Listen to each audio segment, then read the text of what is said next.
On this episode of AV Week, we take a look at developing a contingency and backup plan in case of a disaster and debating bespoke versus one-size-fits-all AV. All that and more. Next on AV Week. The network for the AV industry.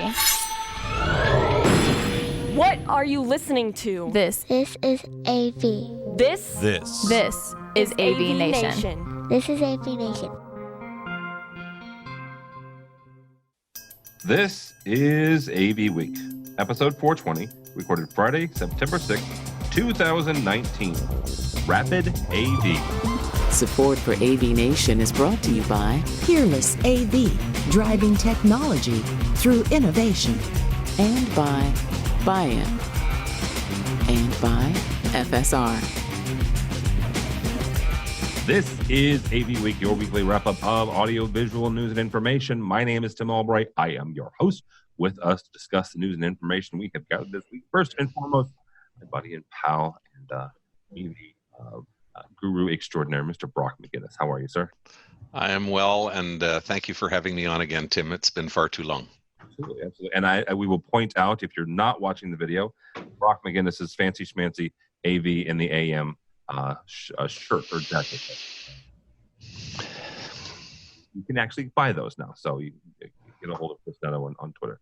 Also with us is Cassie Berger. Cassie is from Shure up in Chicago. Welcome, ma'am. Thank you for having me. Happy to be here. And last but not least, Jim Giacchetta from AVWeek. Jim and I connected right before InfoComm, actually, this year. So welcome, Jim. How are you, sir? How are you, Tim? Thank you for having me. Good to be here. We are recording this on Friday, the 6th of September. As we're recording this, Hurricane Dorian is making its way up the east coast of the United States. I believe currently the last report I had was that it's right around the South Carolina, North Carolina area. The reason I bring this up is as you were watching this, and the Bahamas got absolutely decimated. Parts of Florida were affected, parts of Georgia and on up the coast. As I'm watching this and actually talking with some folks in the industry that are being impacted by this, one of the things that we were talking about were the number of systems that were being impacted, both audiovisual as well as electrical and other systems such as a cell phone and an emergency notification system. That led me to ask the question here: is what can we do in the AV industry to protect ourselves, to get ourselves ready? Whether it's a hurricane, which is probably one of the worst natural disasters that somebody is going to be affected by, or maybe something lesser. You were talking about large amounts of rain, live events and stuff like that. Brock, I'm going to start with you on this because you Musberry not only does obviously some pretty impressive installs, but you also do a number of live events in the Toronto area and beyond. What are some of the ways that we can protect ourselves and protect our customers as we're looking at contingencies, acts of God? Weather's terrifying because it's the one element that we really can't control, and so all you can do is protect and prevent against those things that you can.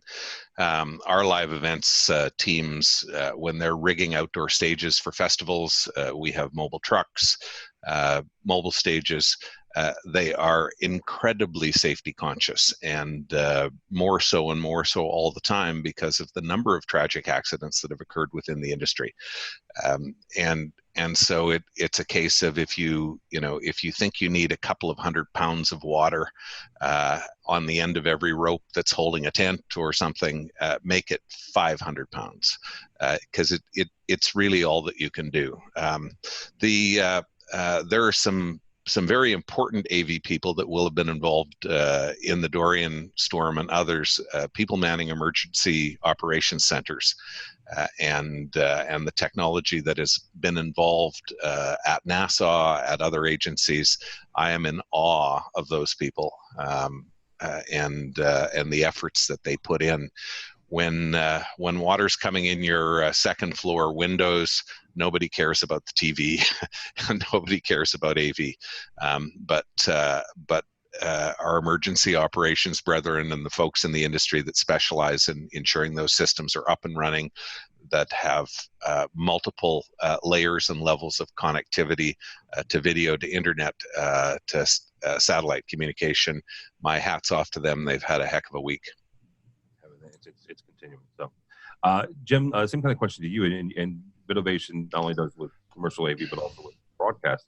Take it from both sides of that, and what we can do and what. Yeah, in the I can think of an example, several examples in the more AV space. We do a lot of work building in-house IPTV systems, television distribution systems, digital signage systems. We just finished last week an installation at Paramount Pictures, lighting up their whole lot with DirecTV, moving stage feeds around the campus. And we have a secondary phase to the system where we're going to integrate EAS or emergency alert systems. So maybe more of a preventative measure to, so people can evacuate a facility, a public facility. Nowadays, every management company, building owner, landlord, they're all concerned of an active shooter on campus. What do we do? What are the procedures? So the television system can be an important piece of alerting the general public or alerting your employees. We've done work with casinos, so it's more of a public announcement. So you have members of the public in your casino that need to evacuate, versus on the enterprise side where it's more about employees and alerting them to evacuate. On the broadcast side, the communication systems are usually more critical. If on the AV side, if somebody's conference room projector goes out, business is not going to stop. But if a broadcaster where the show is the main source of revenue, you want everything, dual redundant, triple redundant, quadruple redundant. An example that comes to mind is the Super Bowl in 2013, where they lost part of the lighting due to an electrical outage in the stadium, and the game had to be halted. The field wasn't properly lit. The broadcasters lost. I think they had only one camera on, so that was a major disaster. And the question was if a faulty relay, I believe, was blamed on that. So the electric company pointed at the stadium owner for doing something wrong. The stadium pointed at the local power authority. Well, why did you put the wrong relay in or a faulty relay?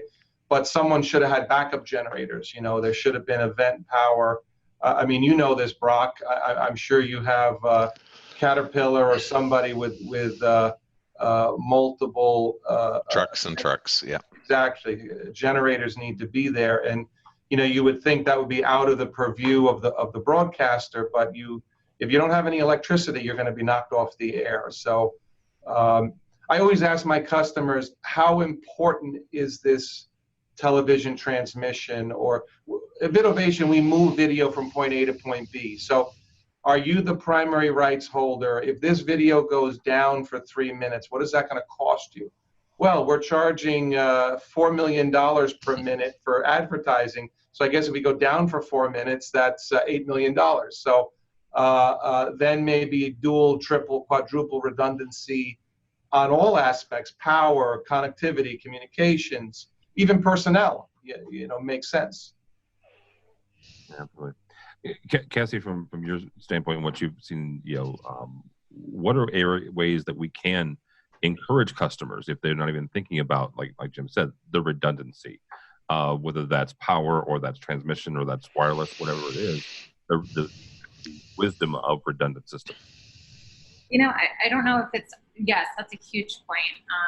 It's all about being prepared, right? And we prepare ourselves in so many other regards in the case that something would happen, but I don't think we train and instruct on what to do from an AV standpoint in this scenario as much as we should. We talk about system security, we talk about security from an IT perspective. So how do we make sure that our devices are encrypted, for example, but we don't talk about actual physical security. And when we're talking about natural disasters, what is the backup plan? And something that we do have is we have standards. There are standards in place with this in mind and this type of consideration, but nobody really knows about them. So how do we train on standardization? So when you have a natural disaster or you have an outage at, a main sport facility, what is the protocol? What do you do? And how do you relay that message to everybody else? Is it equipping these emergency response teams with better AV systems so they can better respond? You're talking about communication. All of a sudden you lose the ability for loved ones to communicate back and forth when something like the Bahamas happens and an entire island is out, and they send emergency response teams in. But the big thing is to make sure that these people can then better communicate with the loved ones on a different island or back on the mainland, for example. So I think from our perspective, it's where, how do you develop that type of system?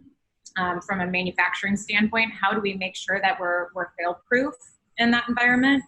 And then how do you standardize it properly? And is that going through a larger organization or creating a standard practice for AV? And then how do you deliver it and how do you train on it? So I think those are weak points for us right now, in all frankness, and it's something to consider. Certainly, obviously natural disasters, but in live performance, something like the stadium losing power, what is that backup plan? So it comes back to education, I think, and standardization. Very good. All right, our next up, our story comes to us from our friends over at AV Magazine. A London-based startup is focusing on standardized rooms. Co-founders Chris Spence and Chris Gore are looking at, honestly, creating these simple, not simplified systems, but very standard systems that look at conferences and collaboration solutions, deploying them quickly. But it's a one size fits all type approach. Jim, I want to start with you on this. When it comes to getting into whether it's unified communications or it's broadcast or it's a general conference room, what's the wisdom behind a standard out of the box one size fits all versus a bespoke system? Well, most of our customers have unique needs. Typically, when we engage with a customer, our biz development department will ask some qualifying questions of the customer, and then once a project seems real, that the customer has a budget to do this project, we'll do an engineering discovery call. Most of our systems are standards based, and we try to build systems that are open in architecture. I think a lot of the standards in our industry or in video and television in general, broadcast has always been standards based, and I think maybe in the early days of AV, it was a little bit more the Wild West, getting one vendor's gear to communicate properly with another vendor's gear was more of a challenge and an art, and you kind of had to design the whole room around one vendor just because of interoperability problems. So technical standards are I'm an engineer at my core, so I love standards. I love rules. We love that. We love structure.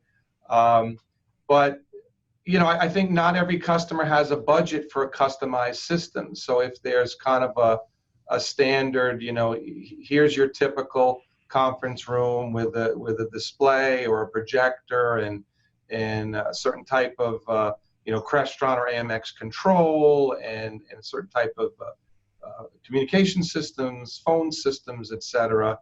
I don't think that's a bad thing, and at least it's a starting point. Then if a customer wants to customize from there, it gives a starting point. I imagine the costs would be well defined as well if it's a standard configuration or a standard footprint.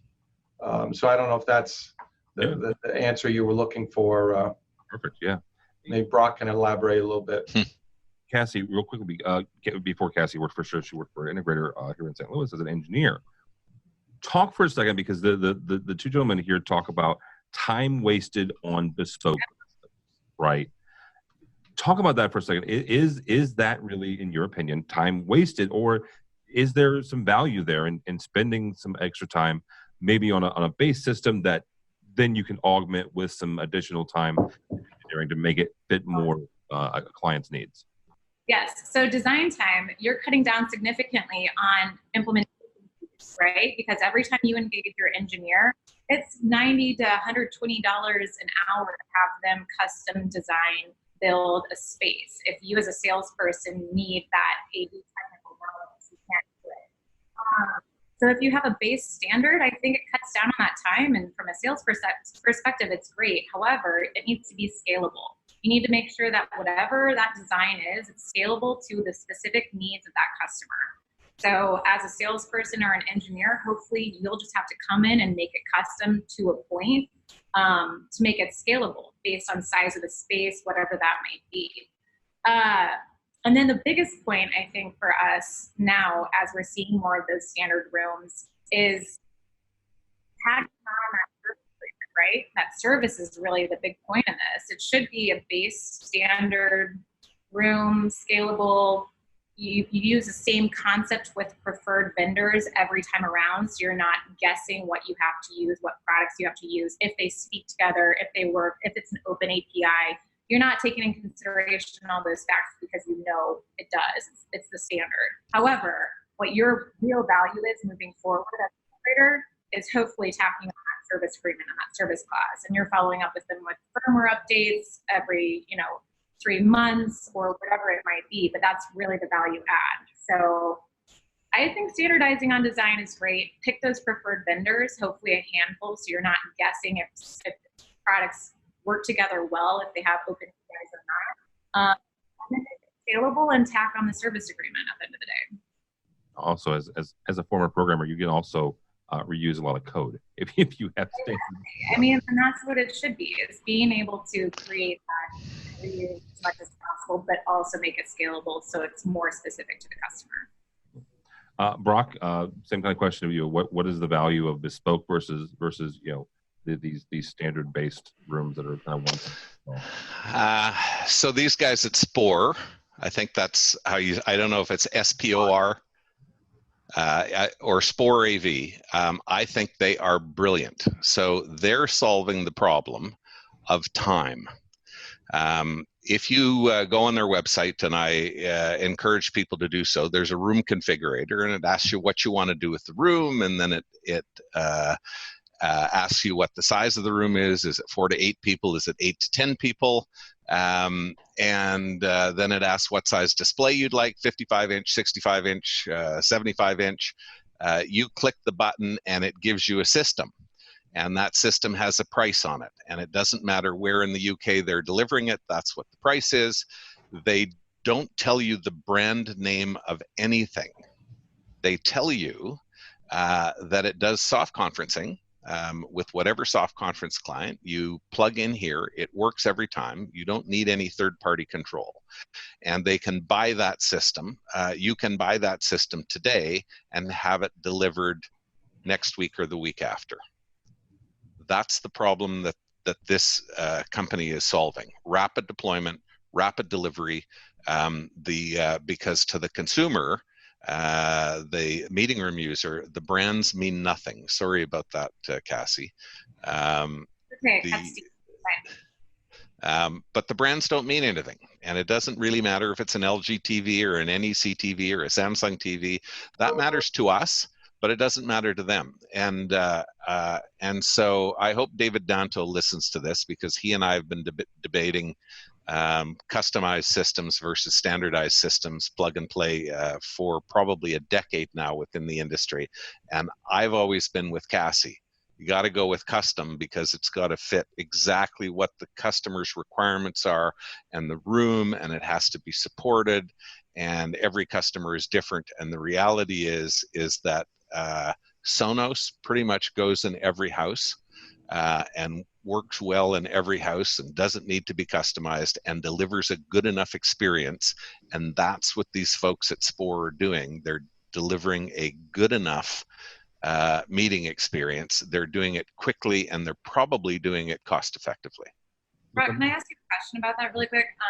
So are they selling this as managed services from the standpoint of they technically own the gear, but this is a 5-year contract with the customer, or are they gear and everything? No, it's a room in a box. The room that I looked at was 8,395 pounds delivered and installed.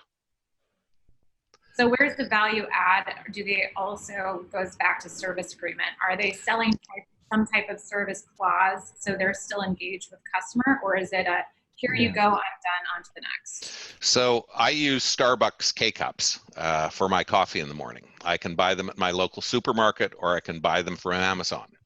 And Amazon is pretty much the same price as my local supermarket. Amazon delivers them to me every month. And the value add for these folks is delivery. They don't, this is an IT manager, stereotypically. She or he is looking to service their clients within the enterprise. They're told they need a soft conferencing meeting room because what they have now, can I say sucks on this show, Tim? What they have now sucks. So they look online, they find a solution. This looks great. It looks like a reliable package from a dependable company. I'm going to buy one, and it's going to show up at the loading dock, and then I can move this off of my to-do list and move on with my life. So it's not installed. They don't. No, they'll install it. They'll send an installer, and then. Sure. But to Cassie's point, is there some sort of a service agreement? 6 months in, the thing stops working. Is there a support in service is a big element of our business. Right. Our IPTV system. They need to change their channel lineup. It's usually not a technical problem. It's usually like a user preference change, that kind of thing. So who supports that? Is that so these I don't know, because I haven't gone that deep into what their service offering is. It's certainly something that we at Westbury focus on as well. But generally, simple systems. This is not a lot different than the system that I have in my living room. This doesn't need a lot of support. Right? These are basic systems. This system costs, I don't know, in US dollars, maybe it's $10,000. And there are a lot of $5,000 and $10,000 rooms, and they're being purchased. Zoom rooms are being purchased by customers with a parts list. And pretty much anybody can put those things together, with the exception, perhaps, of hanging a display on a wall. There is a customer segment that's going to buy this. Because it's fast and because it's simple. Is it tailored to their exact requirements and their software and their room? No. Fortunately, for those of us in the systems integration business, there are still lots of those rooms available. But I want to sell these rooms too, because these rooms solve a problem for a specific kind of customer. The stock is on the shelf. They're buying their TVs by the 50s instead of the ones. They're not having to wait for somebody to deliver. It's all kitted out. Pretty much Geek Squad can go and install this. There's no rocket science. There's no CTS required. There's no code. It just works. I almost feel like that's concerning to the integrators, to national integrators, to any integrator, because you're taking away the need for one, essentially, and you're saying, hey, now work with an IT consultant on the side who's going to do your firmware updates or manage your system, or provide you analytics and reporting on the usage. Yeah, that IT consultant is now going to make a ton of money, but there's no need for the integrator if somebody can go in and install it, until we get a call from a manufacturer perspective saying, my system's awful, now I'm conflicted with X, Y, and Z product, can you help me? And we have to sort them through somebody. But also as a manufacturer, we find the value in making sure products are approved to buy, and they have to go through training. Even if the product is as simple as plopping it into a room, a table, whatever, and it's up and running, we still make that product approved to buy. So we're keeping the channel condensed down to integrators where we've worked with in the past, or that we know are capable of integrating that entire system.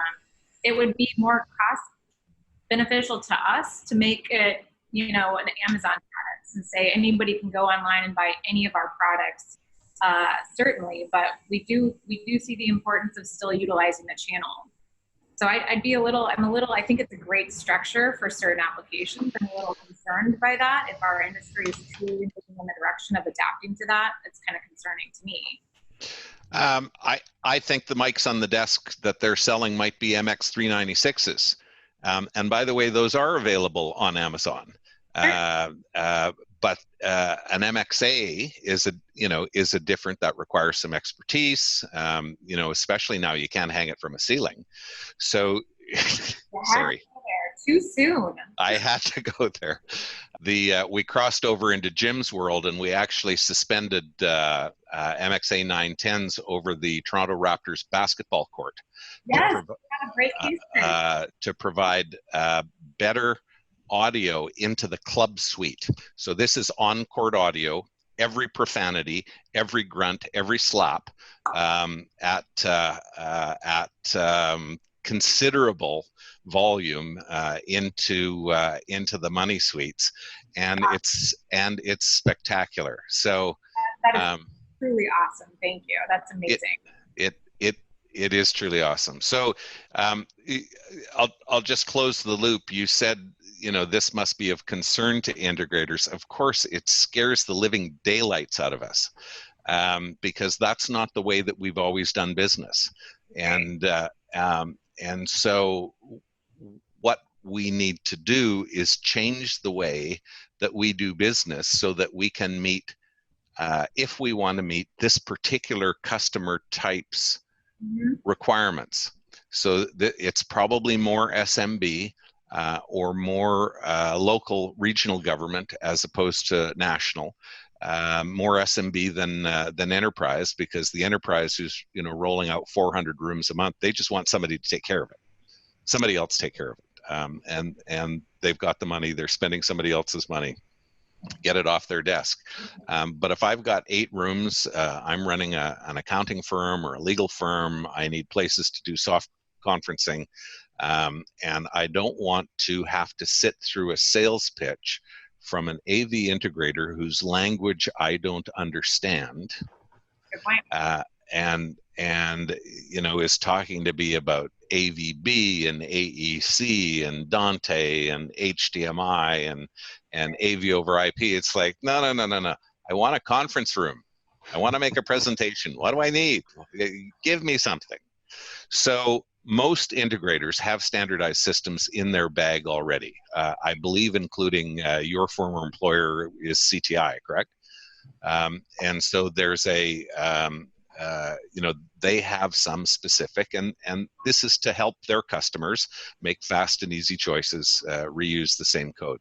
Our IPTV systems, we have modules. You don't have to buy the digital signage module, but it's a line item software that you add, and we activate it with a license, and so there are cookie cutter elements to our system, but then there is always a customizable element to it as well.